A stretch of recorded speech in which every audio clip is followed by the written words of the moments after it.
Hello बच्चों, कैसे हो आप सब लोग। मेरा नाम है लक्ष्मण और आप सभी का स्वागत है लेक्चर नंबर 4 में हेरिडिटी एंड इवोल्यूशन चैप्टर। तो कल का जो लेक्चर था वो किसी टेक्निकल इश्यू के कारण हमारा वो था स्टॉप हो गया था, पर आज जो लेक्चर हमारा बच गया था, यानी कि लेक्चर का जो टॉपिक बच गया था एविडेंस ऑफ इवोल्यूशन को आज हम कवर करेंगे। ठीक है, बिना किसी देरी के बिल्कुल डिटेल में अच्छी तरीके से कंप्लीट करेंगे। बट सबसे पहले मैं आपसे एक क्वेश्चन पूछता हूँ, उसका आंसर आप मुझे कमेंट में जरूर बताइएगा कि आपको जो नोट्स है, पीडीएफ नोट्स है, वो अच्छे तरीके से मिल रहे हैं, एचडी क्वालिटी में मिल रहे हैं। तो क्या आप उन्हें अपने कॉपी में नोट्स कर रहे हैं, यानी कि लिख रहे हैं और उनसे आप रिवीजन कर रहे हैं? अगर कर रहे हो तो यस करके क्या करो, कमेंट में मुझे बता दो, जिससे कि मुझे भी आपको पढ़ाने का मोटिवेशन मिलेगा और क्या होगा, साथ ही में आपका रिवीजन भी होगा, तो ये मुझे पता चलेगा। ठीक है, और मैं आपके लिए ऐसी नई नई चीजें लाऊंगा, ठीक है, जिसकी मदद से आप अपनी प्रिपरेशन को नेक्स्ट लेवल कर सकते हैं। ठीक है, तो स्टार्ट करते हैं किस तरीके। तो आज हम पढ़ने वाले, क्या पढ़ने वाले भाई? आज का हमारा गोल है evidence of evolution. Evidence of evolution. ठीक है, और लेक्चर नंबर 1 में मुझे एक कमेंट आया कि सर, जो आपकी वीडियो क्वालिटी है और वॉइस क्वालिटी है वो थोड़ी सी डल है, तो उसे इम्प्रूव कीजिए। वैसे तो आपका एक्सप्लेनेशन बहुत बेहतर है। थैंक यू बच्चा पार्टी, थैंक यू बच्चे, मुझे क्या बोलते हैं, अप्रिशिएट करने के लिए। तो बच्चों, हमारा जो कैमरा और माइक का जो प्रॉब्लम है वो कुछ ही दिनों में, नहीं लेक्चर नंबर मतलब चैप्टर नंबर 2 तक रिजॉल्व हो जाएगा। उसको हम इम्प्रूव करने की कोशिश कर रहे हैं। हमारी जो टीम है वो कहीं बाहर गई हुई है, इसलिए मैं जो लेक्चर्स है फोन की मदद से रिकॉर्ड कर रहा हूँ, इसीलिए वो सब प्रॉब्लम्स आ रही है, आपको फेस करना पड़ रहा है। बट टेंशन मत लो, उसको जल्दी से जल्दी मैं रिजॉल्व करने की कोशिश करता हूँ। ठीक है, तो पढ़ते हैं हम evidence of evolution. Evidence of evolution क्या है? एविडेंस ऑफ इवोल्यूशन क्या है? पिछले लेक्चर में मैंने यहाँ तक इसके थोड़ा सा आगे बढ़ा दिया था, फिर क्या हुआ था, हमारा जो लेक्चर है वो स्टॉप हो गया था। ठीक है, तो इसको अभी हम वापस से अच्छी तरीके से पढ़ते हैं। एविडेंस ऑफ इवोल्यूशन क्या है? एविडेंस ऑफ इवोल्यूशन की हमें जरूरत क्यों पड़ती है? देखो, हमने इवोल्यूशन थ्योरी पढ़ा था। जो इवोल्यूशन थ्योरी है उसको प्रूफ करने के लिए हमें किसकी जरूरत पड़ती है? एविडेंस ऑफ इवोल्यूशन को की जरूरत पड़ती है। ठीक है, यानी कि अगर किसी थ्योरी को हमें प्रूफ करना है तो हमें क्या चाहिए? प्रूफ चाहिए। क्या चाहिए? अगर हमें किसी थ्योरी को प्रूफ करना है तो हमें क्या चाहिए? प्रूफ चाहिए। तो उसी तरीके से हमें इवोल्यूशन को प्रूफ करने के लिए क्या चाहिए? प्रूफ करने के लिए क्या चाहिए? कुछ प्रूफ चाहिए। उसको हम कहते हैं प्रूफ ऑफ इवोल्यूशन या फिर एविडेंस ऑफ इवोल्यूशन भी कहते हैं। तो क्या मैं कह सकता हूं, क्या कह सकते भाई? To prove evolution, to prove evolution theory, we need some proof। हमें इवोल्यूशन थ्योरी को अगर प्रूफ करना है तो हमें किसकी जरूरत पड़ेगी? कुछ प्रूफ की जरूरत पड़ेगी, जिसको मैं कहता हूं एविडेंस ऑफ इवोल्यूशन की जरूरत पड़ेगी। यानी कि एविडेंस ऑफ इवोल्यूशन का मतलब क्या कहना चाहता हूं मैं? प्रूफ ऑफ इवोल्यूशन की जरूरत पड़ेगी, इसलिए हम एविडेंस ऑफ इवोल्यूशन पढ़ते हैं। समझा? आपको हम एविडेंस ऑफ इवोल्यूशन क्यों पढ़ते हैं, मैं आपको ये समझा रहा हूं। ठीक है, जो कि आपके बुक में एकदम छोटे से अक्षरों में लिखा हुआ है। मुझे नहीं पता वो क्यों लिखा है, बट मेरा मानना ये है, अगर आप पढ़ रहे हो तो बिल्कुल ही डिटेल में पढ़ो, नहीं तो बिल्कुल ही मत पढ़ो। क्योंकि अगर आप डिटेल में पढ़ते हो तो आपके कॉन्सेप्ट बिल्ड होते हैं और आपको क्वेश्चन सॉल्व करने में कोई दिक्कत नहीं होती। ठीक है, तो देखो, एविडेंस ऑफ इवोल्यूशन की हमें जरूरत क्यों पड़ती है? हमें एविडेंस ऑफ इवोल्यूशन की जरूरत इसलिए पड़ती है क्योंकि हमें प्रूफ करना है इवोल्यूशन थ्योरी की। क्योंकि अगर इन फ्यूचर हमें कोई पूछता है कि ये इवोल्यूशन थ्योरी जो है वो सच है या गलत है, तो मैं उसे कॉन्फिडेंस के साथ में कह सकूं, देख भाई मेरे पास प्रूफ है, तू चाहे तो चेक कर ले। इसकी बेसिस पर मैं कह रहा हूं कि मेरी जो इवोल्यूशन थ्योरी है वो बिल्कुल ही करेक्ट है। ठीक है, तो एविडेंस ऑफ इवोल्यूशन कुछ कितने तरीके के होते हैं? 6 तरीके के होते हैं। कौन से तरीके के होते हैं? पहले यहां लिख लेता हूं मैं, there are 6 types types types of evidence of evolution. यानी कि मेरे पास 6 तरीके के एविडेंस ऑफ इवोल्यूशन है। कौन से हैं? चलो देखो, यहाँ पहला है morphological, morphological evidence. Second one is anatomical evidence. Spelling थोड़ा सा चेक कर लो बच्चों। ठीक है, स्पेलिंग थोड़ा चेक कर लेना। Then second one is anatomical evidence. Third one is vestigial organs. Fourth क्या है हमारा? Fourth one is palaeontological evidence, ठीक है। And fifth one is connecting links.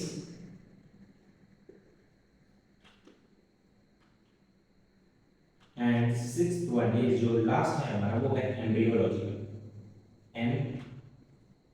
Embryological evidence, ठीक है। तो अब हम क्या करेंगे, इन 6 तरीके के एविडेंस ऑफ इवोल्यूशन को बिल्कुल ही डिटेल में कवर करेंगे।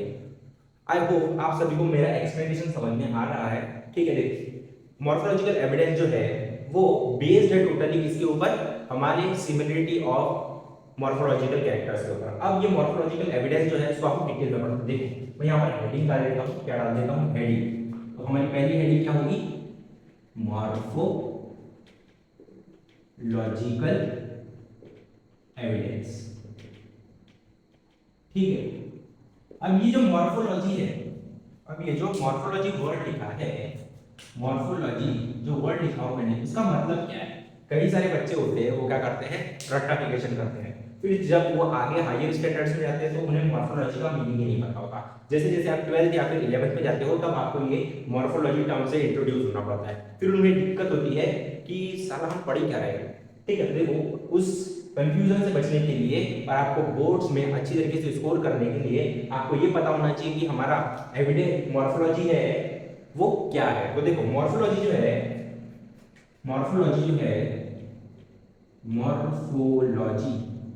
जो है वो है study of external features. Morphology जो है वो है स्टडी ऑफ एक्सटर्नल फीचर्स, यानी कि मॉर्फोलॉजी का मतलब मैं कह सकता हूँ एक्सटर्नल फीचर्स। मॉर्फोलॉजी क्या होती है? एक्सटर्नल फीचर्स जो होते हैं उनको हम कहते हैं मॉर्फोलॉजी। अब इसको एग्जांपल की मदद से समझाता हूँ तुम्हें एक्सटर्नल फीचर्स का मतलब मेरे क्या है। अब देखो एक्सटर्नल फीचर से मेरा मतलब क्या है। फॉर एग्जांपल तुम ले लो डॉग, कुत्ता, गोट, बकरी और ले लो फॉक्स यानी कि लोमड़िया, चालाक लोमड़ी। फिर तुम क्या करो, उनके जो क्या है उनके एक्सटर्नल फीचर्स का मतलब इन द सेंस अगर तुम किसी ऑब्जेक्ट को देख रहे हो, फॉर एग्जांपल ये मेरी बॉटल है, इसे मैं देख पा रहा हूँ, ठीक है। इसको मैं क्या कर रहा हूँ? देख पा रहा हूँ। फिर इसको मैं ऑब्जर्व करता हूँ, ऑब्जर्व करता हूँ और फिर मैं उसकी कुछ कैरेक्टरिस्टिक्स लिखता हूँ जो मुझे इसके बाहरी तरीके से यानी कि सुपरफिशियल कैरेक्टर्स मुझे दिख रहे हैं। जैसे कि इस बॉटल की हाइट जो है वो क्या है, मेरे हाथ भरे की है, इतनी मेरे पंजे की जितनी हाइट है। फिर इसका कलर जो है वो क्या है, ब्लैक और ग्रे कलर का है, ठीक है। फिर क्या, इसका शेप जो है वो बॉटल की जैसा है, सिलेंड्रिकल शेप है। तो ये सब जो शेप, साइज और स्ट्रक्चर है ये सब क्या होते हैं, हमारे मॉर्फोलॉजिकल कैरेक्टर्स होते हैं, यानी कि एक्सटर्नल फीचर्स होते हैं किसी भी लिविंग ऑर्गेनिज्म से, ठीक है। तो देखो मैं मार्कर किया मैं उठा लूं। तो देखो मॉर्फोलॉजी क्या होती है? स्टडी ऑफ एक्सटर्नल फीचर्स की स्टडी होती है। तो मैं क्या कह सकता हूँ, जो मॉर्फोलॉजी है वो बेस्ड है किसके ऊपर?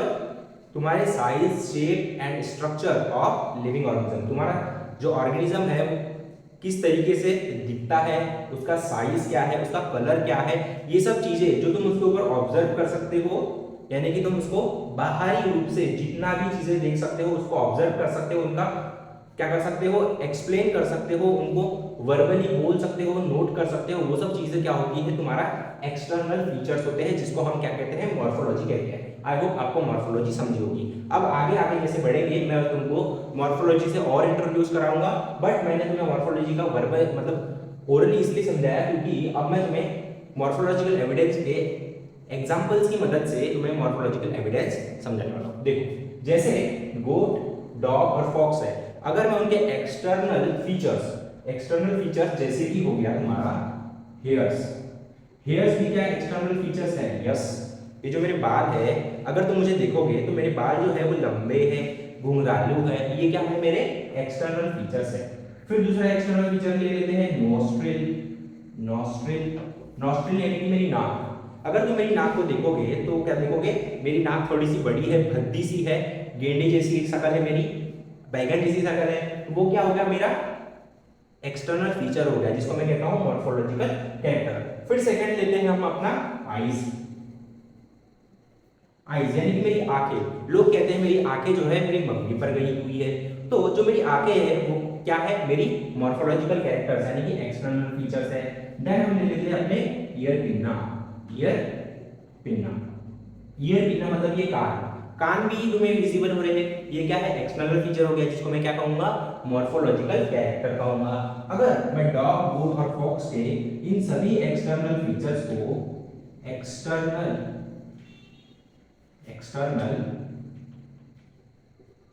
फीचर्स को क्या करूंगा, ऑब्जर्व करूंगा, तो मुझे इसमें क्या मिलेगी, टू मच सिमिलरिटीज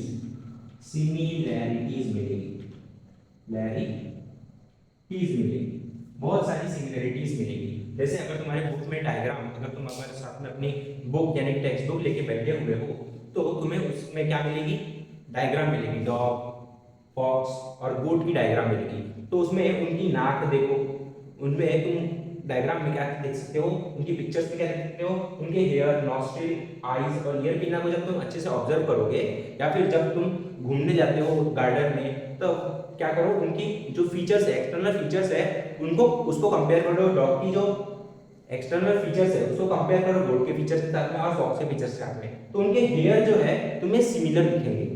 ठीक है, उनके हेयर जो है तुम्हें सिमिलर दिखेंगे, उनकी नाक का स्ट्रक्चर जो है वो तुम्हें सिमिलर दिखेगा, उनकी आई का स्ट्रक्चर जो है तुम्हें सिमिलर दिखेगा। तो जब हम एक्सटर्नल फीचर्स को ऑब्जर्व करते हैं तो हमें उनके एक्सटर्नल फीचर्स में बहुत सारी सिमिलरिटीज मिलती है, जो कि हमें बताता है, जिसका मतलब होता है which means, जिसका मतलब होता है the organisms, जो ऑर्गेनिजम्स है वो क्या है, दे evolved from same ancestor and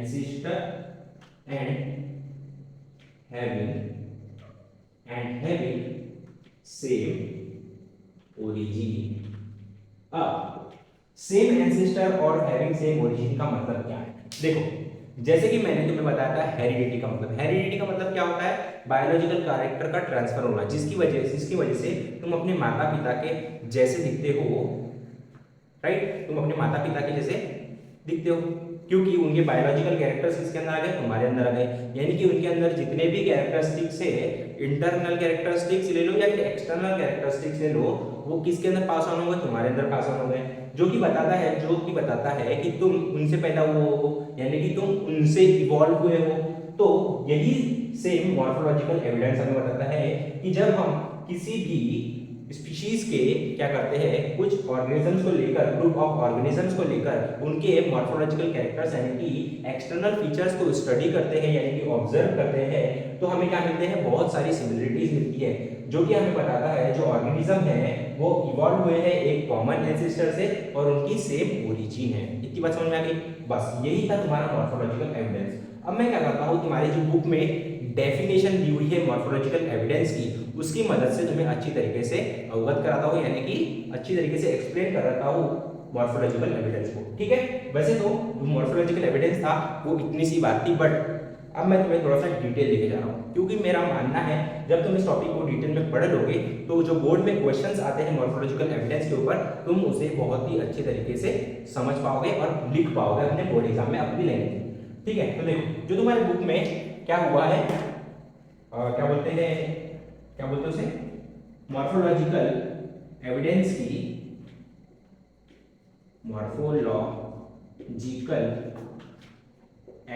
की, डेफिनेशन है वो कुछ इस तरीके से है, सिमिलैरिटी यानी कि मॉर्फोलॉजिकल एविडेंस जो है वो बेस्ड है इसके ऊपर, इसके ऊपर बेस्ड है भाई।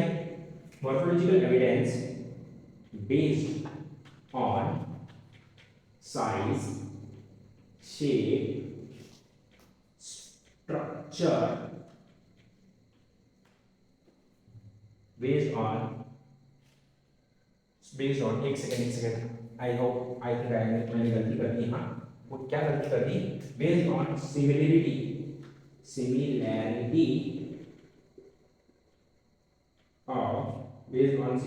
Of size, shape, structure of living organism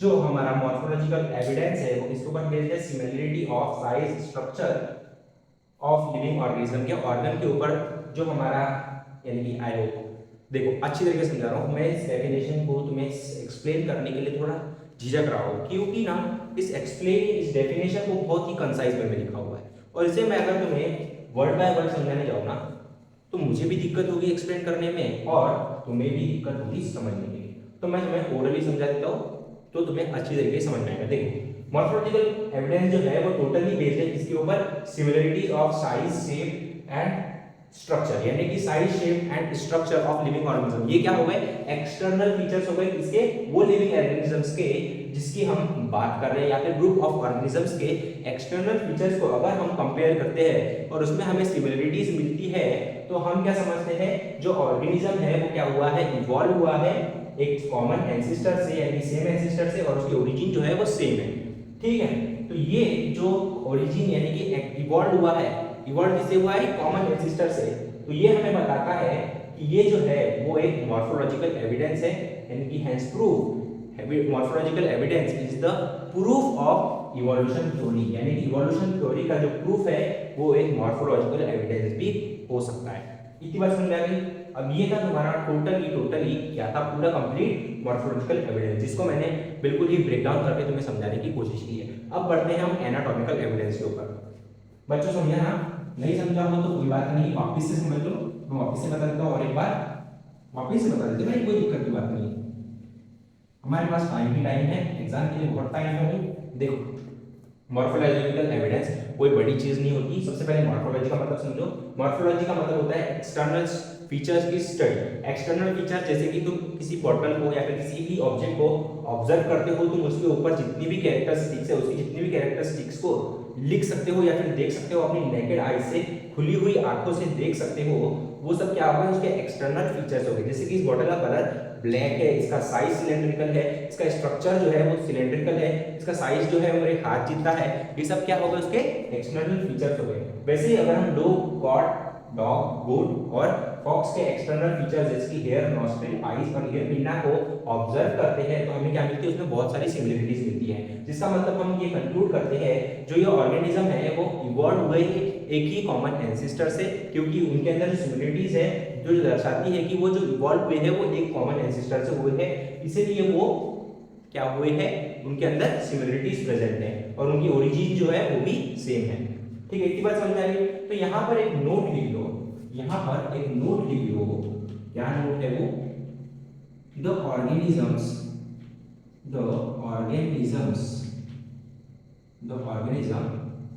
which show similarity in morphological characters। morphological characters का मतलब क्या होगा, external features which show similarity in morphological character, they must have common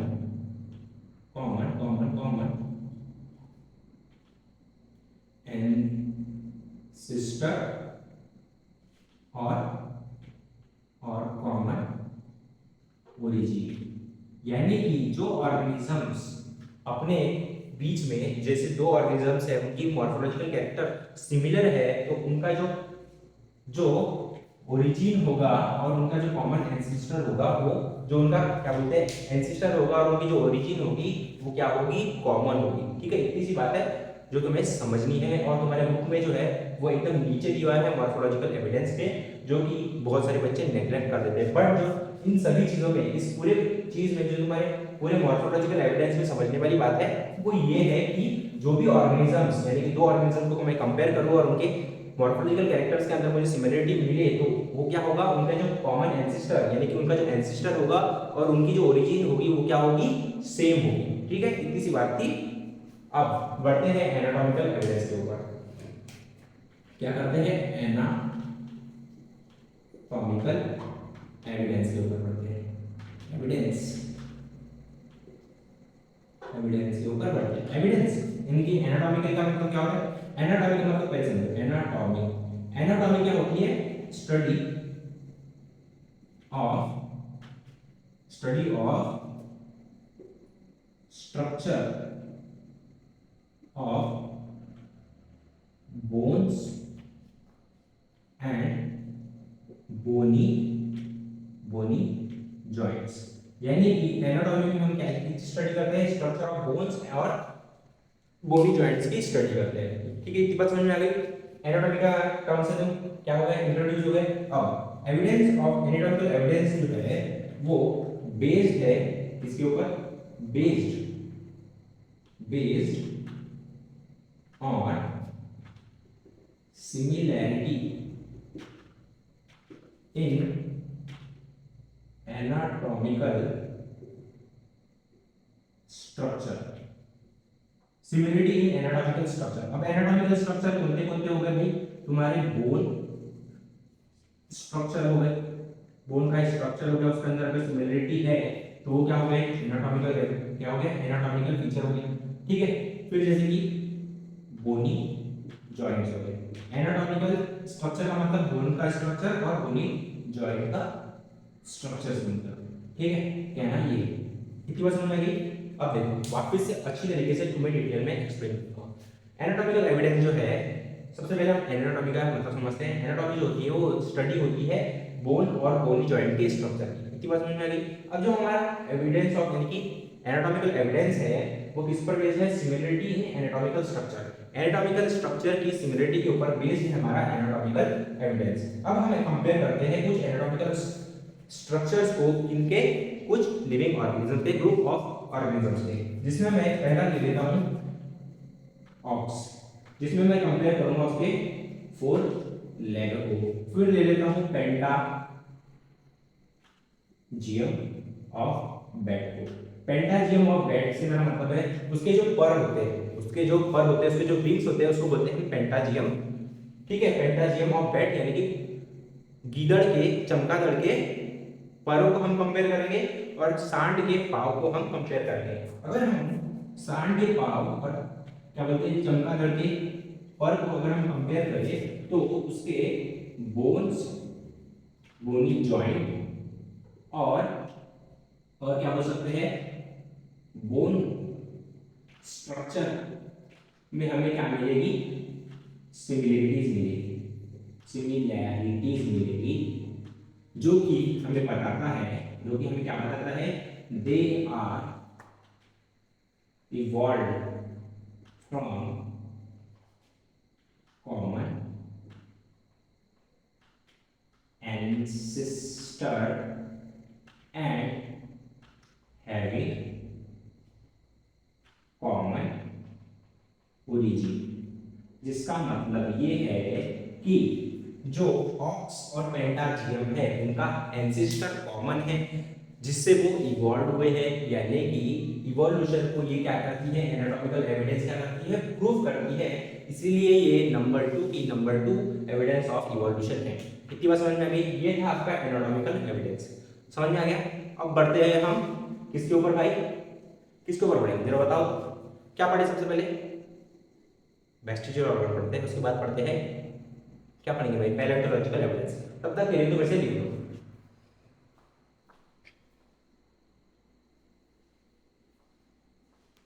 तो बच्चों अब मैं इसे रफ कर लेता हूं, आपको आपसे मैंने लिख दिया होगा। जल भी जीवन है, इसलिए पानी पीते रहिए और अपने आप को हाइड्रेट बनाते रहिए। ठीक है, इस साइड को मैं मिटा देता हूँ, फिर हम पढ़ते हैं क्या पढ़ेंगे, वेस्टिजियल ऑर्गन्स को पढ़ेंगे।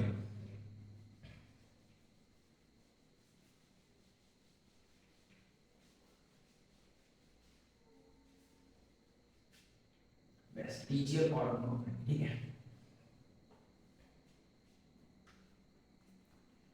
अब पढ़ते हैं हम वेस्टिजियल ऑर्गन को, किसको पढ़ते हैं भाई, वेस्टिजियल ऑर्गन को। ये है अपना नंबर 3, वेस्टिजियल ऑर्गन्स। अब ये जो वेस्टिजियल ऑर्गन्स है, इसकी डेफिनेशन कुछ इस तरीके से है। क्या है ये वेस्टिजियल ऑर्गन, क्या होते हैं, degenerated under developed useless organs. ये क्या होते हैं, degenerated under developed useless organs होते हैं। यानी कि तुम्हारे के बॉडी के अंदर कोई एक ऑर्गन है, जैसे कि मैं अपेंडिक्स को ले लेता हूँ, वो क्या है, अंडर डेवलप्ड है, वो अच्छी तरीके से डेवलप नहीं हुआ है, इसलिए वो क्या है, हमारे लिए यूजलेस ऑर्गन्स है। जितने भी हमारे लिए यूजलेस ऑर्गन्स है वो क्या है, वेस्टिजियल ऑर्गन्स है। वेस्टिजियल का मतलब क्या होता है, वेस्ट। वेस्टिजियल का मतलब क्या होता है, वेस्ट, ठीक है। और ऑर्गन का मतलब क्या होता है, वेस्ट ऑर्गन। यही हमको नाम से ही पता चल रहा है। तो जो हमारे लिए यूजलेस ऑर्गन्स होते हैं वो होते हैं हमारे वेस्टिजियल ऑर्गन्स। इतनी बात समझ में आ गई। अब इससे कुछ एग्जांपल्स देख लो जो तुम्हारे बुक में मेंशन है। सबसे पहले अपेंडिक्स। अपेंडिक्स जो होता है वो तुम्हारे right abdomen, right lower abdomen में होता है। यानी कि मेरे राइट हैंड साइड में अगर किसी को अपेंडिक्स हुआ होगा, उसने ऑपरेशन किया होगा, तो उसे पता होगा कि अपेंडिक्स कहाँ होता है। तो मैं, अगर तुम्हारा ऑपरेशन नहीं हुआ है या फिर तुम्हें अपेंडिक्स के बारे में पता नहीं है, तो मैं तुम्हें बता दूंगा। ये तुम्हारा राइट हैंड हो गया, ठीक है। अगर तुम जाते हो अपने लोअर एब्डोमेन के पास में, लोअर एब्डोमेन के पास में जाते हो, तो उसके राइट कॉर्नर में क्या होता है, तुम्हारा अपेंडिक्स होता है, जो कि इंटेस्टाइन्स के ऊपर होता है, ठीक है। तो इसका काम जो होता है वो होता है डाइजेशन ऑफ सेलुलोज। सेलुलोज का डाइजेशन में, सेलुलोज की डाइजेशन में, सेलुलोज की डाइजेशन में ये हेल्प करता है। ये सेलुलोज जो होता है वो कहाँ मिलता है हमें, प्लांट्स में मिलता है, घास में मिलता है। जितने भी पेड़ पौधे यानी कि घास फूस है, उनके अंदर क्या मिलता है, हमें सेलुलोज मिलता है, जिसको हम अच्छी तरीके से क्या बोलते हैं, डाइजेस्ट नहीं कर पाते, ठीक है। पहले के जमाने में हम क्या मानते हैं कि हम बंदर से इवॉल्व हुए हैं। यानी कि बंदर जो था वो क्या करता था, पहले पेड़ पौधे खाता था। फिर जब इंसान जमीन पर आया तब उसने क्या किया, खाने को पका के खाना स्टार्ट किया, यानी को खाने को कुक करके खाना स्टार्ट किया। जिसके कारण, कुक करने के कारण क्या हुआ, जितने भी फल फूल यानी कि हम जितने भी सब्जियां खाते हैं उनके अंदर का सेलुलोज क्या हो जाता है, मर जाता है, यानी कि खत्म हो जाता है। जिसकी मदद से, जिसकी वजह से हमारा जो अपेंडिक्स है वो टोटली यूजलेस हो गया। तो अब जैसे जैसे जनरेशन आगे बढ़ी तो हमारे अंदर से अपेंडिक्स जो है वो क्या होना स्टार्ट हो गया, डिग्रेड होना स्टार्ट हो गया। फिर जैसे जैसे वो क्या हुआ, डिग्रेड होना स्टार्ट हुआ तो क्या हो गया, अंडर डेवलप्ड हो गया, और जिसके कारण वो क्या हुआ, हमारे लिए यूजलेस ऑर्गन हो गया। इतनी बात समझ में आ गई। अब ध्यान से सुनना मैं जो बता रहा हूँ। अब जैसे कि हमारी बॉडी है, या फिर जैसे कि मैं हूँ या फिर तुम हो, जिस चीज की तुम्हें जरूरत नहीं होती तुम उसको क्या करते हो, या तो फेंक देते हो या फिर किसी और को दे देते हो। बट हमारी बॉडी जो है अपने ऑर्गन किसी और को तो नहीं दे सकती, बट वो क्या कर सकती है, अपनी बॉडी से हटा जरूर सकती है। इतनी बात समझ में आ गई। तो उसी तरीके से हमारी बॉडी को अपेंडिक्स की जरूरत नहीं पड़ने के कारण क्या हुआ, वो जो ऑर्गन था अपेंडिक्स वो क्या होना स्टार्ट हुआ, डिजनरेट होना स्टार्ट हुआ। फिर धीरे धीरे जैसे इवोल्यूशन हुआ हमारे, और मतलब हमारा इवोल्यूशन हुआ, तो हमारे अंदर वो अंडर डेवलप्ड ऑर्गन अभी भी प्रेजेंट है, बट वो हमारे ये यूजलेस है, ठीक है। इसलिए वो वेस्टिजियल ऑर्गन की कैटेगरी में आता है, ठीक है। जो अपेंडिक्स है वो वुमेन्स के अंदर क्या है, वुमेन्स के अंदर क्या है, यूजलेस है। बट अगर काऊ के अंदर देखें तो ये यूजफुल है। क्या है, यूजफुल है। क्यों यूजफुल है, टू डाइजेस्ट सेलुलोज। क्योंकि गाय जो है वो खाना पकाकर नहीं खाती, बट जो हम लोग हैं वुमेन्स जो है वो खाना पकाकर खाते हैं, जिसके कारण खाने के अंदर का सेलुलोज खत्म हो जाता है। इतनी बात समझ में आ गई। ये था तुम्हारा एग्जांपल नंबर 1। देन हम पढ़ते हैं एग्जांपल नंबर 2 की ओर, वो है हमारे विजडम टीथ। अब ये जो विजडम टीथ है वो हमारे को क्या हेल्प करते हैं, टू च्यू हार्ड सब्सटेंस, यानी कि टू च्यू हार्ड फूड को च्यू करने में मदद करते हैं, यानी कि क्या करते हैं, जो कड़क चीजें होती है उनको चबाने में हेल्प करती है। अब मैं तुमसे एक सवाल पूछता हूँ, जब तुम कोई कड़क चीज खाते हो, जैसे कि एप्पल ले लो या फिर ले लो गाजर, तो तुम उस चीज को कट करने के लिए तो अपने इंसीजर का यूज करते हो, बट उसको चबाने के लिए किन का यूज करते हो, अपने पीछे वाले दांतों का। तो ये जो विजडम टीथ है वो तुम्हारे अंदर की ये पीछे वाले दांत है, ठीक है। अब ये क्या हो रहा है, जैसे जैसे हम इवॉल्व हो रहे हैं हमारे अंदर से क्या हो रहे हैं, डीजनरेट हो रहे हैं, यानी कि डीजनरेट होने के कारण वो क्या हो गए, अंडर डेवलप्ड हो गए, यानी कि वो फुल्ली डेवलप नहीं हो रहे हैं, और इसलिए वो हमारे लिए यूजलेस होते जा रहे हैं, क्योंकि हम खाने को पकाते हैं और खाने को पकाने की वजह से क्या होता है, हमारा खाना एकदम सॉफ्ट और मुलायम हो जाते हैं। जैसे कि हमारे जो पहले पूर्वज थे, यानी कि जब स्टार्टिंग में जब वुमेन्स का इवोल्यूशन नहीं हुआ था, तब क्या हुआ था, जो हमारे पूर्वज है वो क्या करते थे, कच्चा मांस खाते थे जो कि हार्ड होता था।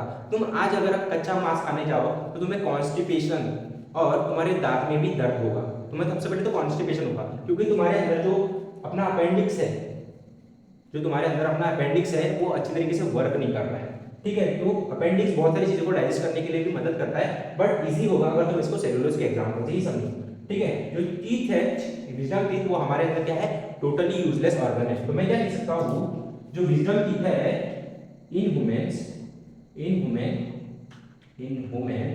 वो क्या है, यूजलेस है। बट अगर मैं इसे काऊ से कंपेयर करूं तो ये क्या है, फुल्ली फंक्शनल है, यानी कि यूजलेस है, सॉरी यूजफुल है, फंक्शनल है, जो कि मदद करता है टू च्यू हार्ड फूड। जैसे कि अब तुम बोलोगे गाय कौन सा हार्ड फूड खा लेती है, तो गाय खाती है पेड़ पौधे। अगर मैं तुमको बोलूँ पेड़ की एक टहनी खा, तो तुम खा पाओगे क्या, तुम मुझे चबा ही नहीं पाओगे, क्योंकि वो बहुत हार्ड होती है, तो तुम्हारे दांतों से टूटेगी नहीं। बट अगर मैं बोलूँ गाय को अगर मैं चारा दूँ, चारे में कुछ डंठलें वगैरह जो किसकी, पेड़ों की, तो वो उसे इजीली चबा पाएगी और डाइजेस्ट कर पाएगी। इसीलिए काऊ के अंदर जो होता है, ये जो विजडम टीथ होता है वो फुल्ली फंक्शनल होता है, और वुमेन्स के अंदर ये जो होता है वो यूजलेस होता है। इसलिए हम इसको भी वेस्टिजियल ऑर्गन की कैटेगरी में लेते हैं, और ये हमें बताता है कि हमारे अंदर इवोल्यूशन की प्रोसेस हो रही है। इसीलिए ये जो ऑर्गन्स है वो क्या हो रहे हैं, डीजनरेट हो रहे हैं, और हमारी जो पीढ़ी है इवॉल्व हो रही है, हमारे अंदर चेंजेस आ रहे हैं, ये बताता है वेस्टिजियल ऑर्गन। और इसी वजह से हम वेस्टिजियल ऑर्गन्स को एविडेंस ऑफ इवोल्यूशन की कैटेगरी में लेते हैं। देन हमारा एग्जाम्पल नंबर 3 जो आता है वो होता है हमारा, क्या लिख सकते हैं हम, क्या लिख सकते हैं, ईयर पिन्ना लिख सकते हैं, ईयर पिन्ना। अब ये ईयर पिन्ना है वो क्या करता है, कानों को मूव करने के लिए मदद करता है, कानों को मूव करने के लिए मदद करता है। अब ये जो ईयर पिन्ना होता है ये मंकीज के अंदर होता है, मंकीज के अंदर भी होता है और ह्यूमंस के अंदर भी होता है। बट जो ह्यूमंस के अंदर है ये डीजनरेटेड हो रहा है, यानी कि अंडर डेवलप्ड। क्या है ये, अंडर डेवलप्ड, यानी कि अच्छी तरीके से डेवलप नहीं हुआ है, और जिसके कारण कि हमारे अंदर पूरा यूजलेस है। हम अपने कान को मूव अच्छी तरीके से नहीं कर पाते, पर जब तुम बंदर को देखोगे तो अगर उसे हल्की सी भी आवाज आती है तो वो अपने एक कान को ऐसा मुड़ा सकता है, दूसरे कान को भी ऐसा मुड़ा सकता है। कभी देखोगे तो बंदर अपने कान को ऐसा ही कर लेता है, ठीक है।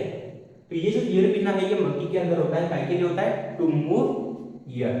मंकी के अंदर ये होता है यूजफुल होता है, इसके लिए टू मूव ईयर, मूव करने के लिए ईयर को, मूवमेंट के लिए ये जरूरी होता है मंकी के अंदर। अगर उसे कोई खतरा महसूस हो रहा है तो सबसे पहले क्या देखोगे तुम, उसके अंदर के कान खड़े हो गए और उसके बाल खड़े हो गए, ठीक है। वैसे भी हेयर भी जो है वो भी एक वेस्टिजियल ऑर्गन है।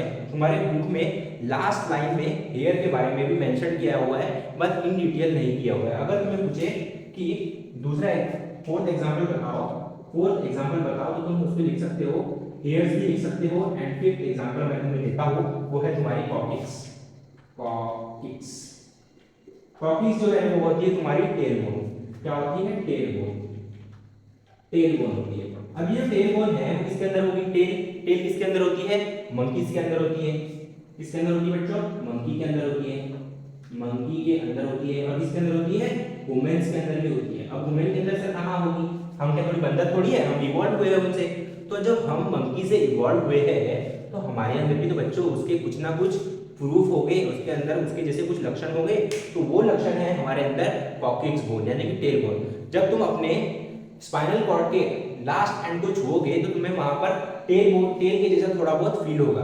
जो बंदर के अंदर है, जो बंदर के अंदर कॉक्सिक्स है यानी कि टेल बोन है, उसको हेल्प करती है झाड़ों के ऊपर लटकने के लिए। किसके लिए हेल्प करती है? झाड़ों के ऊपर यानी कि पेड़ों के ऊपर ग्रिप करने के लिए उसको हेल्प करती है। बट अब हम तो बिल्डिंग्स में रहते हैं, अब हमें टेल की क्या जरूरत? तो जैसे जैसे इवोल्यूशन हुआ तो हमारे अंदर से टेल बोन जो है वो हट गई। इतनी बात समझ में आ गई? तो इसीलिए वुमेन्स के अंदर जो है, वुमेन्स के अंदर जो है वो कॉक्सिक्स जो है वो यूजलेस है और मंकी के अंदर यूजफुल है। इतनी बात समझ में आ गई? इसीलिए हम वेस्टिजियल ऑर्गन की कैटेगरी में कॉक्सिक्स को भी लेते हैं। इतनी बात समझ में आ गई?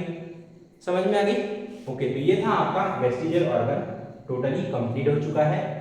आई होप आपको वेस्टिजियल ऑर्गन समझ में आया हो। अब बढ़ते हैं हम किसकी तरफ भाई? पैलेंटोलॉजिकल एविडेंस के ऊपर। तो बच्चों अब बढ़ते हैं हम 4 type of evidence of evolution के ऊपर, जो कि है हमारा पैलेंटोलॉजिकल एविडेंस ऑफ इवोल्यूशन। ठीक है, तो देखो क्या लिखा मैंने?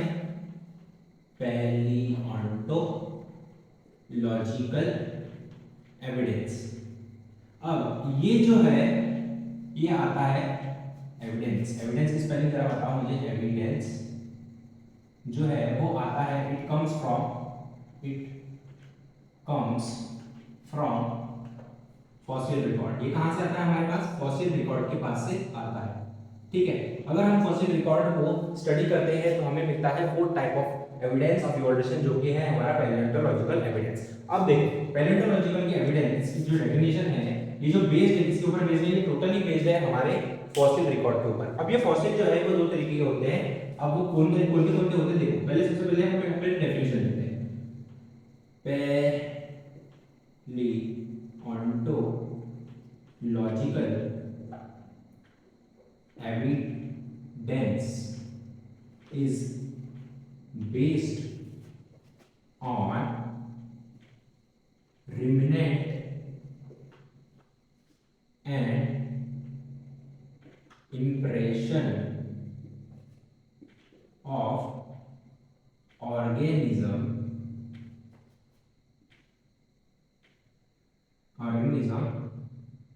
preserved undergo as preserved underground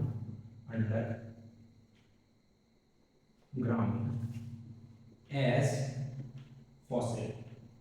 इसका मतलब हमारी डेफिनेशन जो है वो हमसे कहना चाहती है जो एविडेंस ऑफ इवोल्यूशन है कि पैलियोंटोलॉजिकल एविडेंस जो है वो बेस्ड है remnant and impression of organism preserve undergo fossil. अब इस डेफिनेशन को मैं तुम्हें एक्सप्लेन करता हूं फ्लो चार्ट की मदद से। अब यहां पर तुम्हें फुल्ली फोकस्ड होके ध्यान से समझना है मैं तुम्हें क्या समझा रहा हूं, क्योंकि जो तुम्हारी बुक है उसमें रेमिनेंट और इंप्रेशन को अच्छी तरीके से एक्सप्लेन नहीं किया है। यानी कि मैं कहूँ तो अच्छी तरीके से कहूँ तो बिल्कुल ही एक्सप्लेन नहीं किया है। रुमिनेंट और इंप्रेशन क्या होता है? अगर तुम्हारे मेजॉरिटी ऑफ स्टूडेंट्स को पूछोगे जिन्होंने मेरे पास से नहीं पढ़ा है, वो क्या बोलोगे? हमें पता ही नहीं है।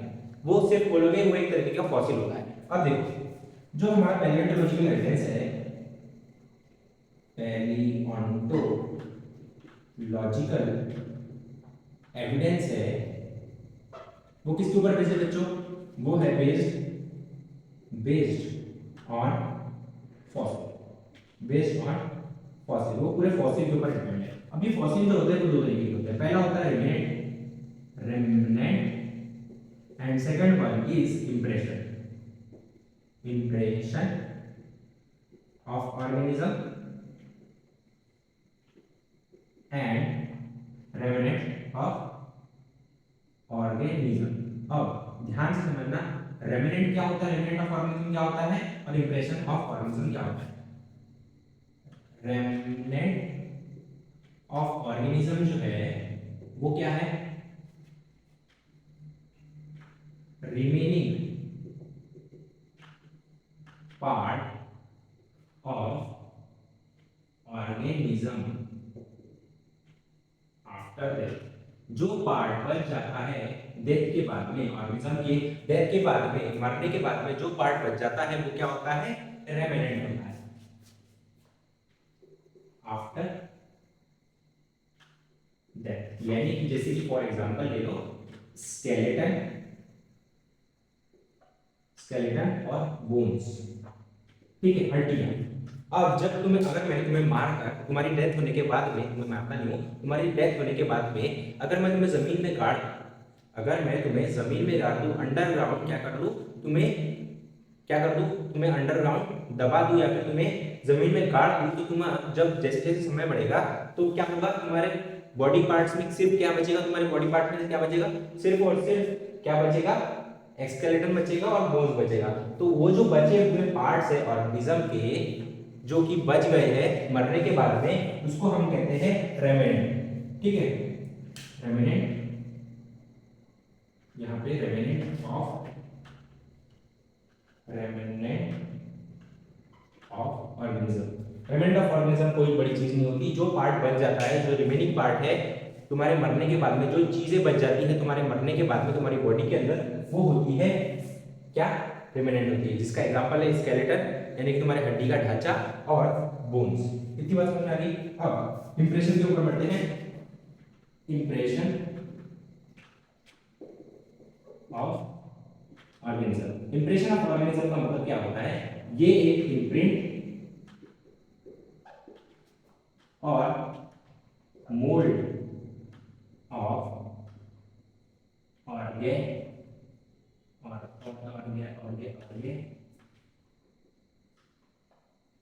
होता है, यानी कि इम्प्रिंट या फिर मोल्ड होता है ऑर्गेनिज्म का with out organic matter, without organic matter. Without organic matter का मतलब क्या है, अगर किसी ऑर्गेनिज्म को लेता हूं मैं, अगर कोई ऑर्गेनिज्म जैसे कि मैं लेता हूं, जैसे कि मैं लेता हूं अर्थवर्म को, अर्थवर्म के अंदर हड्डी नहीं होती, अर्थवर्म के अंदर हड्डी नहीं होती। अगर मुझे उसका फॉसिल बनाना है, अगर मुझे पहचानना है कि ये अगर अगर उसके अंदर हड्डी नहीं है तो उसके अंदर कोई रिमेनेंट नहीं बचेगा, राइट। तो अब क्या बचता है उसका, क्या बोलते हैं, remnant, sorry sorry sorry sorry मैं मिस्टेक। अब मैं ले लेता हूँ एग्जांपल इसका, अर्थवर्म का लेता हूँ, ठीक है।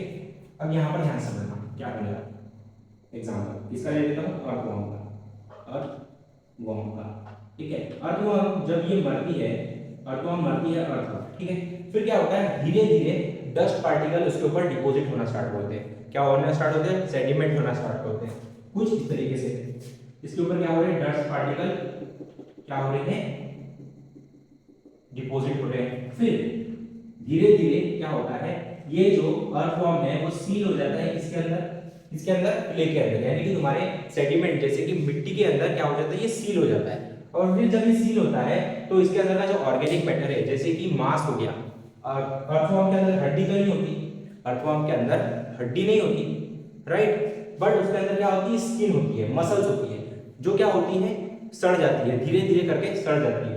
बट ये जो है, बट ये जो सेडिमेंट है वो क्या हो गया है, सील हो गया है। सील हो गया है यानी कि इसके अंदर ना हवा जा रही है, ना वाटर जा रहा है, ना कुछ जा रहा है, ठीक है। फिर क्या होता है, ये धीरे धीरे करके ये पत्थर की जैसे स्ट्रांग हो जाता है। पत्थर की जैसे स्ट्रांग होने के कारण इसके अंदर के जो मॉलिक्यूल्स है, इसके अंदर का जो मैटर है वो कॉम्प्लेक्सली पैक हो जाता है। और कॉम्प्लेक्सली पैक होने की वजह से जब मैं इसे तोड़ता हूँ, जब मैं इसे ब्रेक करता हूँ, क्या करता हूँ, ब्रेक करता हूँ, तो मुझे क्या है, मोल्ड जैसा स्ट्रक्चर मिलता है, मुझे एक मोल्ड जैसा स्ट्रक्चर मिलता है, जहां पर मुझे मोल्ड मिलता है किसका, अर्थवर्म का मुझे मोल्ड मिलता है, जिसके अंदर ऑर्गेनिक मैटर नहीं होता। अगर इसे तुम्हें अच्छी तरीके से समझना है तो यहाँ साइड पर देखो, इस साइड पर देखो, मैं तुम्हें एक पिक्चर शो कर रहा हूँ जो कि है तुम्हारे इंप्रेशन ऑफ अर्थवर्म का, यानी कि इंप्रेशन है अर्थवर्म का। इसके अंदर तुम्हें कोई भी क्या ऑर्गेनिक मैटर प्रेजेंट नहीं दिखेगा, उसकी कोई भी मसल या फिर बोन्स नहीं दिखेगी। क्योंकि क्यों नहीं दिखेगी, क्योंकि जैसे इंप्रेशन जैसे जैसे समय बीतता है, क्योंकि उसके अंदर कोई मसल नहीं है, इसलिए क्या होता है, वो मोल्ड का रूप ले लेता है, एक ढांचे का क्या ले लेता है, रूप ले लेता है। बस यही था तुम्हारा इंप्रेशन। अब बढ़ते हैं हम कार्बन डेटिंग के ऊपर। इतनी बात समझ में आ गई। आई होप तुमको पैलेंटोलॉजिकल एविडेंस समझ में आ गया होगा। हमारे बुक में इतना ही दिया हुआ है, इसलिए मैं तुम्हें इतना ही एक्सप्लेन कर रहा हूँ, ज्यादा डिटेल में नहीं लेके जा रहा हूँ, ठीक है। क्योंकि मैं तुम्हें वही चीजें पढ़ाऊंगा जो तुम्हें सिलेबस के रिलेवेंट है, जो तुम्हारी बुक में दी हुई है, बट वही वही चीजों को डीप लेके जाऊंगा जिसमें डिजाइनिंग की जरूरत है। अब कार्बन डेटिंग को समझो, अब किसको समझो, कार्बन डेटिंग को समझो। कार्बन डेटिंग, कार्बन डेटिंग जो है वो यूज करते हैं हम, use to determine the age of dead organism, dead organism और फॉसिल रिकॉर्ड। यानी कि हम जो कार्बन डेटिंग का यूज क्यों करते हैं, हम ये जानने के लिए यूज करते हैं कि ये जो ऑर्गेनिज्म है, जैसे कि कोई इंसान मरा, तो मैं ये कार्बन डेटिंग की मदद से ये जान सकता हूँ कि ये इंसान जो है वो कितनी देर पहले मरा है, या फिर कितने समय पहले मरा है। या फिर अगर मैं फॉसिल रिकॉर्ड का जानना चाहता हूँ कि ये कितना पुराना है, तो मैं इसको किसकी मदद से जान सकता हूँ, कार्बन डेटिंग की मदद से जान सकता हूँ, ठीक है। अब हम कार्बन डेटिंग जो है वो बेस्ड है, किसके ऊपर बेस्ड है, based on radio active carbon C14 के डीके पर, यानी कि डीके जो कार्बन C14 जो कि रेडियो एक्टिव होता है, उसके डीके पर ये जो कार्बन डेटिंग प्रोसेस है वो डिपेंड करती है, यानी कि बेस्ड होती है। इसका जो इन्वेंशन है वो किया था हमारे विजार्ड लेवी, ठीक है। इतनी बात समझ आ गई। अब इसको डिटेल में पढ़ते हैं, ठीक है। सबसे पहले तुम क्या करो, इसको लिख लो, फिर मैं तुम्हें अच्छे तरीके से डिटेल में समझाता हूँ कि कार्बन डेटिंग होती है। कार्बन डेटिंग की टेक्निक होती क्या है, लिख लिया होगा तुम लोगों ने, आई होप, जैसे मैं रफ कर रहा हूँ, फिर हम बढ़ते हैं आगे, ठीक है।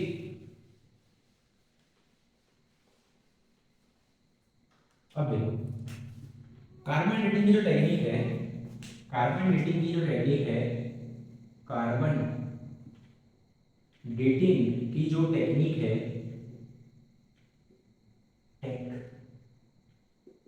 टेक्निक है वो बेस्ड है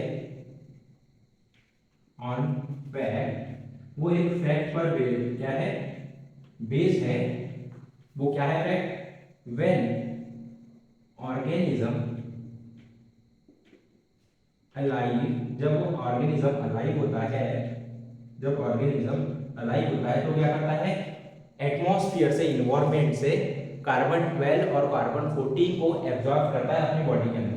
when organism alive they absorb stable carbon C12, carbon 12 को एब्जॉर्ब करता है एंड ऑब्जर्व करता है रेडियो एक्टिव कार्बन C14 को क्या करता है, एब्जॉर्ब करता है, ठीक है। फिर जब जब ऑर्गेनिज्म मरता है, organism died, they stop absorbing carbon. जब ऑर्गेनिज्म मरता है तब क्या होता है, वो स्टॉप कर देता है कार्बन को एब्जॉर्ब करना। फिर क्या होता है, due to radio active nature of C14 यानी कि कार्बन 14, इट स्टार्ट्स डीके, यानी कि वो क्या हो जाता है, टूटना स्टार्ट हो जाता है हमारी बॉडी में से, ठीक है। फिर क्या होता है बच्चों, फिर then scientist compare the ratio of C14 to C12, carbon C14 और C12 के रेशियो को कंपेयर करते हैं एंड एस्टीमेट द एज और how long old organism dead. बस इतनी सी प्रोसेस है कार्बन डेटिंग की। अब इसको ध्यान से समझना मैं क्या बता रहा हूं। सबसे पहले ये एक क्या है, बेस है, इसके ऊपर एक फैक्ट के ऊपर बेस्ड है, जिसको हमारे विजार्ड विधि साहब ने इन्वेंट किया था। सबसे पहले क्या होता है, जब ऑर्गेनिज्म जिंदा होता है तो क्या होता है, वो एटमॉस्फेयर से कार्बन C12 और कार्बन C14 को क्या करता है, एब्जॉर्ब करना स्टार्ट करता है। जब वो मर जाता है, जैसे कि मैं मर गया, तो मेरी बॉडी क्या स्टॉप कर देगी, कार्बन C12 और कार्बन C14 को एब्जॉर्ब करना स्टॉप कर देगी, जिसके वजह से मेरे बॉडी के अंदर कार्बन C12 और C14 प्रेजेंट होगा, ठीक है। और उसकी जो मात्रा है बढ़ेगी नहीं, क्या होगी, उसका जो लेवल है वो बढ़ेगा नहीं, जितने का उतना रहेगा। फिर जैसे जैसे समय बढ़ेगा तो कार्बन C12 जो C14 जो है वो तो रेडियो एक्टिव है, वो तो उड़ जाएगा मेरी बॉडी से। तो वैसे ही क्या होता है, जैसे जैसे समय बढ़ता है तो कार्बन 14 जो होता है, जो कि रेडियो एक्टिव होता है, वो क्या होता है, उड़ना स्टार्ट होता है हमारी बॉडी में से, यानी कि उसका लेवल जो है वो गिरना स्टार्ट होता है। और कार्बन C12 का जो लेवल है जितना का उतना ही रहता है, क्योंकि वो स्टेबल है, और कार्बन 14 जो है वो है रेडियो एक्टिव, तो वो क्या होता है, डिक्रीज होना स्टार्ट होता है हमारी बॉडी में से, क्योंकि वो धीरे धीरे करके उड़ना स्टार्ट होता है। फिर क्या होता है, अगर हमें कोई साइंटिस्ट, कोई इंसान मर गया और उसे जानना है, साइंटिस्ट को जानना है कि वो ऑर्गेनिज्म कब मरा, तो क्या करते हैं, और क्या करते हैं साइंटिस्ट, कार्बन C12 और कार्बन C14 के रेशियो को कंपेयर करते हैं एटमॉस्फेयर के रेशियो के साथ में, या फिर किसी दूसरे, या फिर उनके पास कोई होगा उसके साथ में कंपेयर करने के लिए। कार्बन C12 और कार्बन 14 के रेशियो को कंपेयर करके वो एक एज निकालते हैं, या फिर पता कर लेते हैं कि जो ऑर्गेनिज्म है वो कितने देर पहले मरा, या फिर जो फॉसिल है वो कितने पुराना है। बस इतना सा था हमारे कार्बन डेटिंग का प्रोसेस, जो कि आपको आपके बुक में एकदम बड़ा चौड़ा करके 1 से 2.5 पेज में दिया हुआ है, 1 से आधे पेज में दिया हुआ है। बस ये था हमारा कार्बन डेटिंग का प्रोसेस। अब हम पढ़ते हैं कनेक्टिंग लिंक्स के ऊपर। इसके ऊपर पढ़ते हैं बच्चों, कनेक्टिंग लिंक्स के ऊपर बच्चे, वो है हमारा 6 type of evidence of evolution, जिसको हम बोलते हैं कनेक्टिंग लिंक्स। कनेक्टिंग लिंक्स, ठीक है। ये कनेक्टिंग लिंक्स जो होता है वो होता है based on organism which show similar character related to different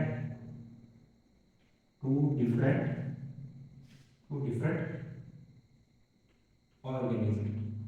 यानी कि कनेक्टिंग लिंक्स वो होते हैं, ऐसे ऑर्गेनिजम्स होते हैं, कनेक्टिंग लिंक्स ऐसे ऑर्गेनिजम्स होते हैं जो शो करते हैं 2 से अधिक, यानी कि 2 ऑर्गेनिजम्स है, उनकी जो कैरेक्टरिस्टिक्स होगी वो एक ऑर्गेनिजम्स के अंदर आएगी। ऐसे जो स्वच्छ एकदम अच्छे से समझो, मेरे पास 3 मार्कर है, 3 मार्कर है। अब ये जो ऑर्गेनिज्म है, ब्लू वाला मार्कर जो है वो कैरेक्टरिस्टिक्स शो करेगा इन दो ऑर्गेनिजम्स की, जैसे कि ये रेड ब्लू ब्लैक मार्कर है और रेड मार्कर, इन दोनों की कैरेक्टरिस्टिक्स एक दूसरे से अलग है। अब इन दोनों की कैरेक्टरिस्टिक्स जो है वो इसके अंदर भी होगी, तो उसी ऑर्गेनिज्म को हम कहते हैं कनेक्टिंग लिंक, ठीक है। कनेक्टिंग लिंक क्या है, एक ऑर्गेनिज्म। अब इसको अच्छे से समझो, ध्यान से समझना। एग्जांपल में मैं समझा रहा हूं, क्योंकि डेफिनेशन से अगर तुम कोई चीज समझ के जाते हो ना, तो उसको समझने के लिए हमारे दिमाग का भाजीपाल हो जाता है, तो उस चीज से बचने के लिए मैं तुम्हें डायग्राम की मदद से, मतलब कि एग्जांपल की मदद से समझ लो। पहला हम ले लेते हैं अपना, जो अपने बुक में मेंशन्ड है, वो है पेरिपेट्स। पहला है पेरिपेटस। पेरिपेटस जो है वो कनेक्टिंग लिंक है, कनेक्टिंग लिंक है किसका, कनेक्टिंग लिंक किसका बच्चों, बताओ जरा कमेंट में फटाफट, कनेक्टिंग लिंक किसका है बताओ। कनेक्टिंग लिंक है अपना, कनेक्टिंग लिंक है एनेलिडा का एंड ऑर्थोपोडा, ऑर्थोपोडा। ठीक है, इसके अंदर दोनों की कैरेक्टरिस्टिक्स प्रेजेंट होती है। इसके अंदर पेरिपेटस के अंदर दोनों की कैरेक्टरिस्टिक्स प्रेजेंट होती है। जैसे कि एग्जांपल ले लेते हैं, थिन क्यूटिकल, सेगमेंटेड बॉडी,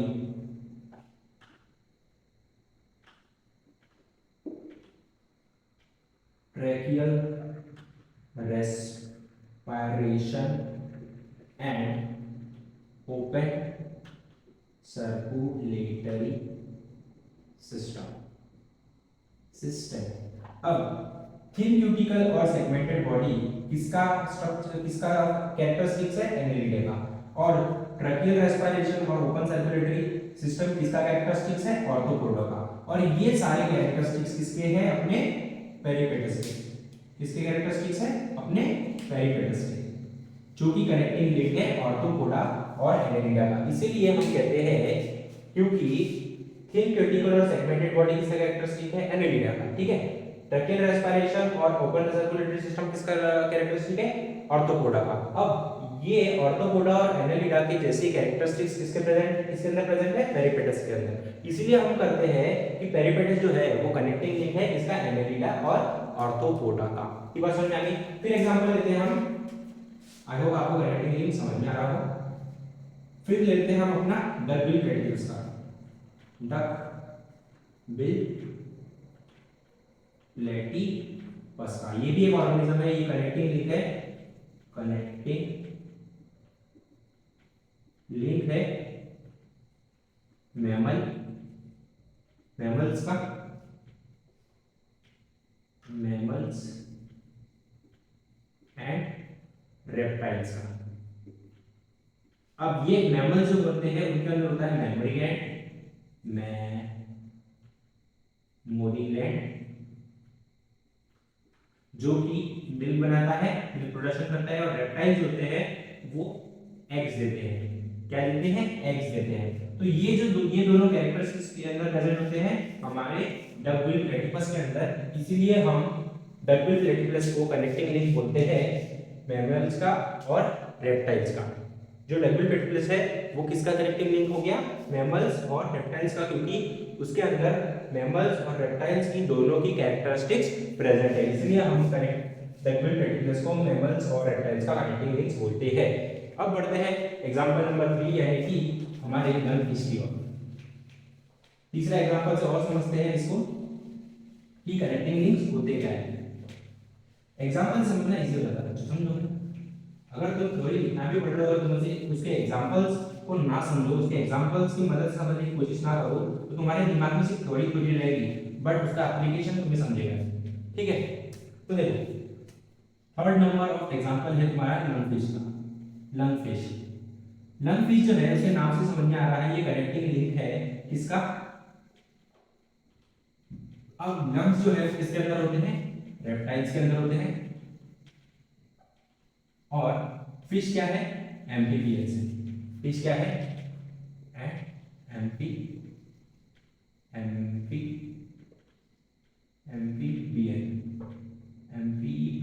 ठीक है, एम्फीबियंस का। लंगफिश जो है वो कनेक्टिंग लिंक है रेप्टाइल और एम्फीबियंस का। रेप्टाइल जो होते हैं वो कहाँ पर रहते हैं, सबसे पहले तो वो कहाँ रहते हैं, लैंड पर रहते हैं, जमीन पर रहते हैं, और उनके पास होते हैं लंग्स। ठीक है, और एम्फीबियंस जो होते हैं, एम्फीबियंस जो होते हैं उनके पास होते हैं गिल्स, और वो रहते हैं वाटर के अंदर। ठीक है, तो लंगफिश के अंदर दोनों चीजें होती है, लंग्स भी होते हैं और गिल्स भी होते हैं, जिसकी मदद से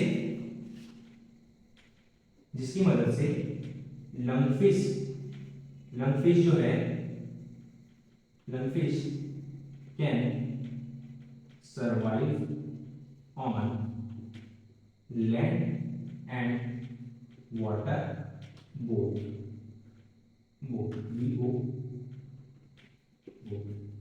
यानी कि लंगफिश जो है वो कनेक्टिंग लिंक है रेप्टाइल और एम्फीबियन का, क्योंकि उसके अंदर रेप्टाइल और एम्फीबियन की दोनों ही कैरेक्टरिस्टिक्स प्रेजेंट होती है, जिसकी मदद से लंग फिश जो है वो जमीन और पानी पर दोनों पर सर्वाइव कर सकती है। और एक एग्जांपल बताता हूँ तुम्हें, फोर्थ एग्जांपल बोलते हैं हमारा फ्रॉग का। फ्रॉग जो होता है तुम देखोगे वो लैंड पर भी रहता है और कहाँ पर रहता है, वाटर में भी रहता है। उसके अंदर लंग्स भी होते हैं और गिल्स भी होती है। तो क्या मैं कह सकता हूँ ये जो फ्रॉग है वो कनेक्टिंग लिंक है, किसका किसका कनेक्टिंग लिंक बच्चों, connecting link of reptile, reptile and amphibian का कनेक्टिंग लिंक है, यानी कि दोनों का क्या है, मिक्स है। कौन, फ्रॉग। आई होप आपको कनेक्टिंग लिंक समझ में आया होगा। अब हम बढ़ते हैं अपने एम्ब्रियोलॉजिकल एविडेंस के ऊपर। समझ गया, इसको लिख लो, फिर से इस साइड का लिख लो, लिख लिया। अब इस साइड का लिख लो, लिख लिया। अब इसको मिटाता हूं मैं और फिर पढ़ते हैं हम एम्ब्रियोलॉजिकल एविडेंस। फिर लेक्चर को कंप्लीट करते हैं, फिर खत्म करते हैं, एंड करते हैं इस लेक्चर को। ठीक है, मुझे लगता है ड्यूरेशन बहुत बढ़ गई है। चलिए अब पढ़ते हैं last type of evidence of evolution, embryological evidence. ठीक है, ये बेस्ड होता है based on initial stage of embryo based on initial stage of embryo similarities in organism। Organism के अंदर जो उनका एम्ब्रियो होता है उसकी जो इनिशियल स्टेज होती है उसके अंदर जो सिमिलरिटीज होती है उसके ऊपर बेस्ड होता है हमारा एम्ब्रियोलॉजिकल एविडेंस। सबसे पहले ये समझो जो एम्ब्रियो होता है वो क्या होता है। एम्ब्रियो ये होता है कि क्या होता है, एम्ब्रियो क्या होता है, ध्यान से सुनो। जब तुम पैदा होते हो, यानी कि तुम्हारे पापा ले लो और तुम्हारी मॉम ले लो, उनके अंदर से आता है स्पर्म और आता है मम्मी के अंदर से एग। ठीक है, फिर क्या होता है, स्पर्म और एग क्या होते हैं, फर्टिलाइज होते हैं, फ्यूज होके, फ्यूज एंड फर्टिलाइज होते हैं, फर्टिलाइज होते हैं। फिर क्या बनता है, जाइगोट बनता है, जाइगोट बनता है और फिर बनता है तुम्हारा एम्ब्रियो, एम्ब्रियो एम्ब्रियो जो कि डेवलप होके क्या बनाता है, न्यू बॉर्न बेबी बनाता है, जो कि कन्वर्ट हो जाता है न्यू बॉर्न बेबी के अंदर। ठीक है, इतनी बात समझ में आई। जो एम्ब्रियो है वो डेवलप होकर क्या बनाता है, न्यू बॉर्न बेबी बनाता है, जो कि इनिशियल स्टेज होती है किसी भी ऑर्गेनिज्म में। ठीक है, एम्ब्रियो क्या होता है, एक मांस का गोला होता है जिसके अंदर से तुम पैदा होते हो। अब हम बात करते हैं इनिशियल स्टेज, एग्जांपल की मदद समझते हैं। Initial stage of fish and cow के इनिशियल स्टेज ऑफ एम्ब्रियो से हम समझते हैं कि हम एविडेंस ऑफ इवोल्यूशन के अंदर एम्ब्रियोलॉजी को क्यों लेते हैं। देखो, पहला स्टेज 1 ले लेता हूं, स्टेज 1, स्टेज 2 एंड स्टेज 3। सबसे पहले जब फिश और काउ, फिश का जो एम्ब्रियो होता है वो सबसे पहले कैसे दिखता है, यहां पर मैं लिखता हूं, वो कुछ इस तरीके से दिखता है फिश का एम्ब्रियो, और काउ का एम्ब्रियो भी कुछ इसी तरीके से दिखता है। ठीक है, फिर स्टेज 2 में जैसे जैसे क्या होता है, एम्ब्रियो डेवलप होता है तो स्टेज 2 पर ये कुछ इस तरीके से दिखता है। ठीक है, और काउ का एम्ब्रियो जो है वो कुछ इस तरीके से दिखता है। ठीक है, फिर स्टेज 3 में जो फिश का एम्ब्रियो है वो कुछ इस तरीके से दिखता है, और काऊ का एम्ब्रियो जो है वो कुछ इस तरीके से दिखना स्टार्ट हो जाता है, उसको क्या आ जाती है, टेल आ जाती है। तो अब तुम देखो अच्छे ध्यान से देखना, जैसे जैसे एम्ब्रियो डेवलप होता है, जैसे जैसे एम्ब्रियो ग्रो होता है तो उसके अंदर क्या आना स्टार्ट होता है, डिफरेंस आना स्टार्ट होता है। पर जैसे जैसे हम इनिशियल स्टेज यानी कि स्टेज 1 की तरफ बढ़ते हैं तो हम देखते हैं कि इन दोनों का एम्ब्रियो जो है वो सिमिलर दिख रहा है, जो कि प्रूफ करता है जो कि प्रूव करता है इट हैव कॉमन ओरिजिन, इन दोनों का जो ओरिजिन है वो कॉमन है, इसलिए हम एविडेंस ऑफ इवोल्यूशन के अंदर एम्ब्रियोलॉजी को लेते हैं। बस आज का लेक्चर यही स्टॉप करते हैं। बस बच्चों अब आपको क्या करना है, ध्यान सुनना, अपनी जो टेक्स्ट बुक है उसको एक बार अच्छे से रीड करना, जो भी पॉइंट्स अगर तुमको समझ में ना आए हो तो कमेंट में लिख देना, मैं उसको समझाऊंगा।